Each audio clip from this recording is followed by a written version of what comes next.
Já de volta aqui com o programa Bem Assim, você imagine ter dificuldade para ouvir aquela música que você gosta, conversar ou até mesmo ouvir a buzina de um carro, podendo então evitar acidente, né? Pois é, a perda auditiva, ou seja, a diminuição da capacidade de perceber os sons, é bastante comum na população. De acordo com a OMS, cerca de 466 milhões de pessoas têm uma perda auditiva incapacitante e é preciso ficar atento aos sinais. E para nos alertar sobre esse assunto e muito mais, a gente recebe aqui no estúdio a otorrinolaringologista Renata Ferraz. Renata, bom dia para você. Seja bem-vinda aqui no TV Mar News. A gente já começa com trava-língua, né? Renata, quais são as principais causas da perda de audição? Então, a perda auditiva tem sido cada vez mais frequente, porque se a gente prestar atenção, o quanto que nossos ouvidos são submetidos a ruídos, né? Mesmo você estando em casa, o trânsito, os barulhos em casa, o bebê chorando, o celular tocando.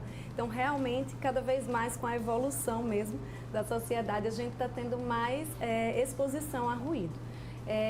E realmente, recentemente, com o maior uso dos fones de ouvido, pois antes mesmo da pandemia, a OMS também já tinha alertado para um grande número de pessoas com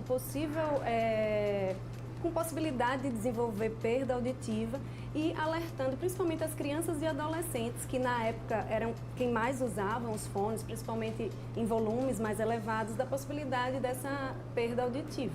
E com a pandemia a gente tem visto que os fones dominaram, né? Não é mais só nessa faixa etária, todas as pessoas com as reuniões virtuais, com as outras possibilidades de comunicação, fez com que a gente realmente utilizasse mais. Se houve, infelizmente, esse aumento exatamente por conta do fone de ouvido, eu acho que merece a gente, de repente, aqui te perguntar se tem um tipo de fone que seja pior ou melhor que o outro. Então, o fone diretamente, ou seja, colocar ele no ouvido, em geral, não causa um problema. O problema, ou seja, a perda associada com o uso do fone, é uma perda que acontece, ela é progressiva. Ou seja, quanto mais exposição em termos de tempo e quanto maior o volume, com o tempo, a pessoa pode desenvolver esse problema, que pode ser associado aos casos mais de pessoas que trabalham em indústrias siderúrgicas, metalúrgicas, que inclusive usam o EPI, o dispositivo de proteção individual, justamente para evitar esse dano.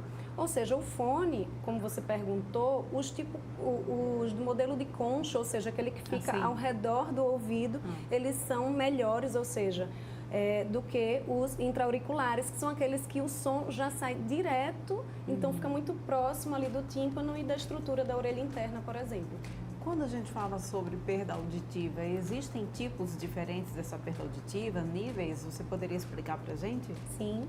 A audição, bem resumidamente, a gente tem uma fonte sonora que emite um som, esse som chega no ouvido através de ondas mesmo, conduzida de forma aérea, mas também os nossos ossos também captam som. Isso é transpassado pela membrana do tímpano e vira energia mecânica, e na orelha interna vira energia elétrica, onde vai conduzir esse sinal para o cérebro e ser interpretado e ser associado com alguma informação. Então, as perdas auditivas, primeiro que a gente nasce, com o tempo a tendência é a gente perder um pouquinho mesmo. Então, a gente vê mais isso nos idosos, por exemplo. Mas tem toda uma característica genética, então tem várias possibilidades que a gente precisa avaliar.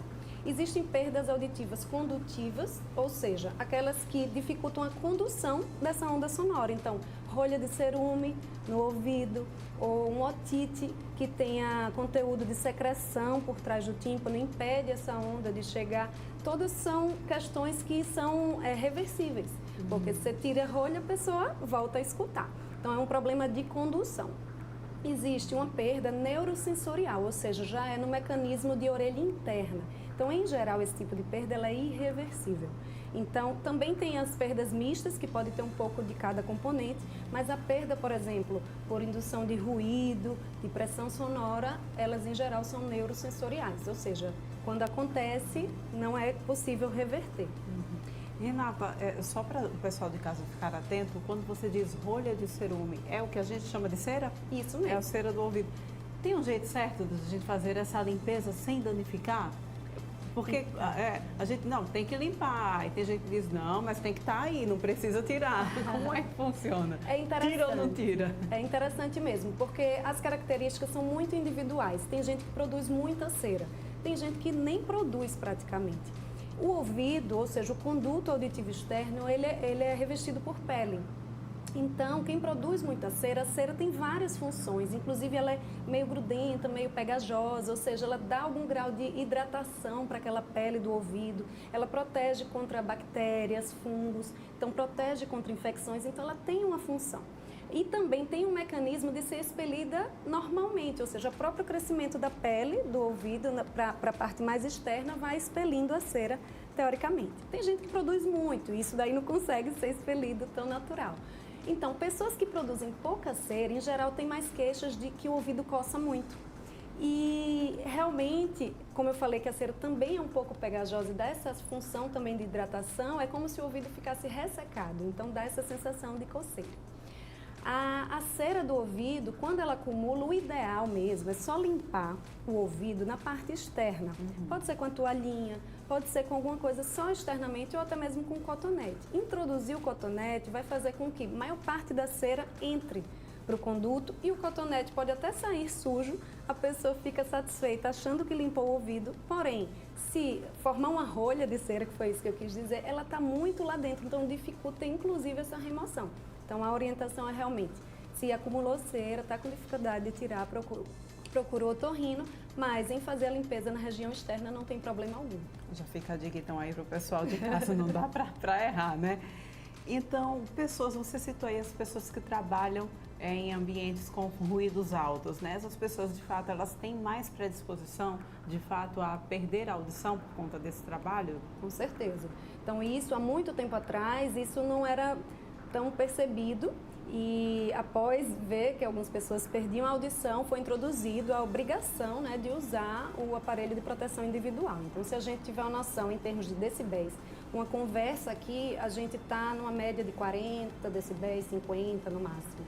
Se a gente pensar que um avião, uma pessoa que trabalha ali no aeroporto, já é 100, 120, 140 talvez, é o dobro. O trânsito, 70, 80, ou seja, empresas ou qualquer exposição a ruído acima de 80 decibéis por mais de 8 horas por dia é um risco grande de perda auditiva, porque isso é cumulativo. Imagina essa pessoa todos os dias exposto a ruído maior que 80 e por um tempo talvez maior que 8 horas. Então, realmente, com o tempo, a tendência é a pessoa ter problema auditivo. Renata, como que a gente pode conseguir perceber os sinais de que a gente está, de fato, perdendo a audição? Tem alguns sinais. O primeiro deles, né, é realmente perceber que não está escutando bem ou não entender o que a pessoa está falando de uma forma muito frequente.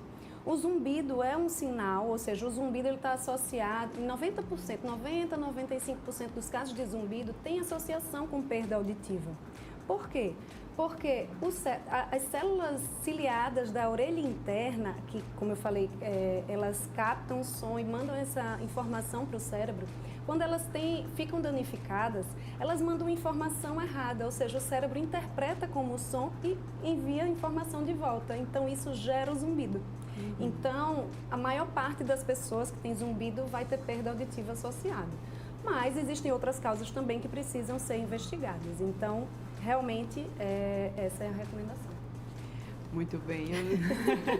Olha, vou explicar, porque eu fiz essa carinha, gente. É que eu estava antes conversando aqui com a doutora Renata e eu contava a ela que quando eu fui iniciando a apresentação aqui do programa do TV Mar News, eu tive um zumbido e eu achei que fosse a adaptação ao ponto. Já vou procurar um consultório, então.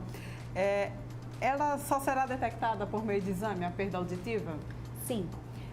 O exame principal e mais simples de ser feito é a audiometria.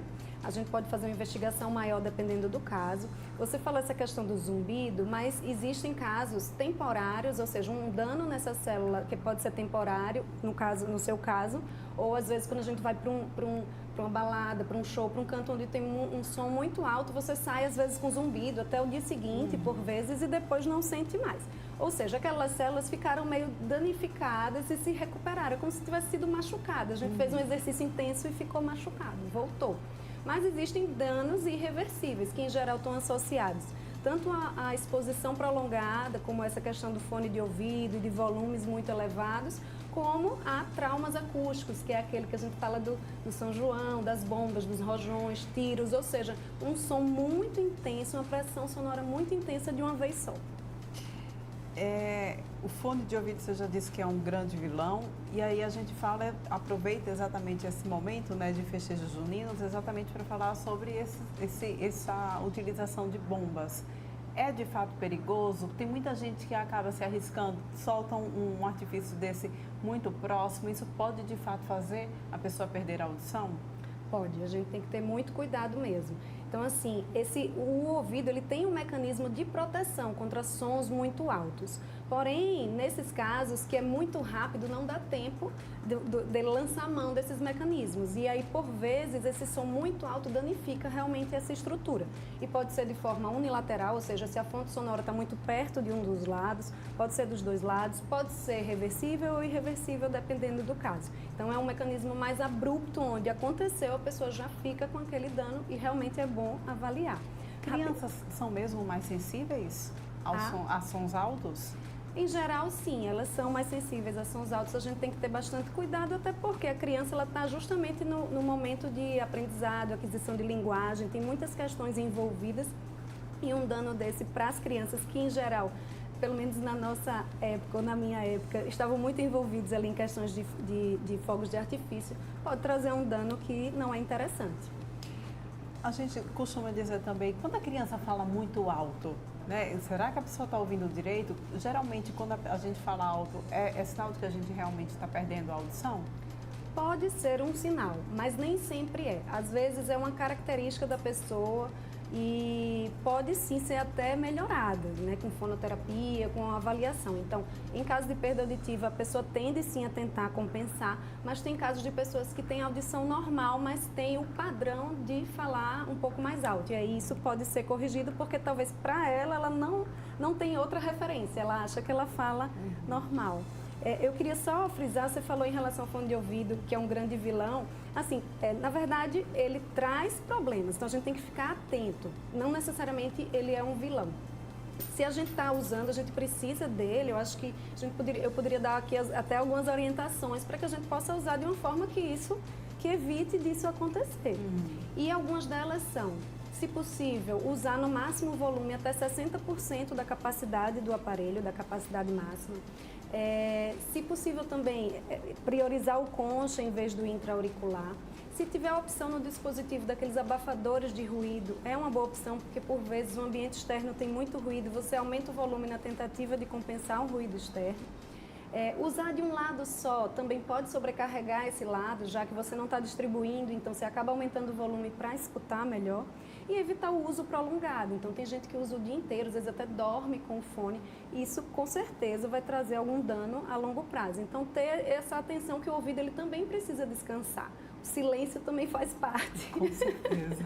Então, tendo atenção para essas medidas, não tem problema usar o fone, só não pode exagerar. Perda auditiva, ela acontece sempre dos dois lados ou tem como apenas um ouvido ficar danificado? Tem como o ouvido ficar danificado.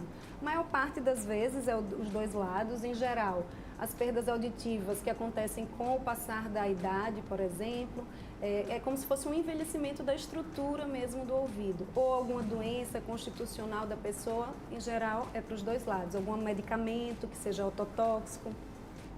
Mas existem causas unilaterais, algum problema, alguma otite média crônica, alguma lesão próxima ali, alguma lesão de orelha interna, um trauma acústico, como eu falei. Então, tem algumas situações que podem sim ser unilateral. É reversível? Depende. Então, depende realmente. Esse tipo de perda associada ao uso excessivo de fones ou até mesmo a exposição por longo prazo de som não é reversível. Então, a gente tem que... Eu acho que o melhor tratamento é a prevenção. Por isso que eu fiz questão de frisar aqui as orientações. Porque após desenvolvida a perda, a gente só pode acompanhá-la e usar um aparelho de amplificação individual, que é o aparelho auditivo. Como que esses aparelhos funcionam, doutora?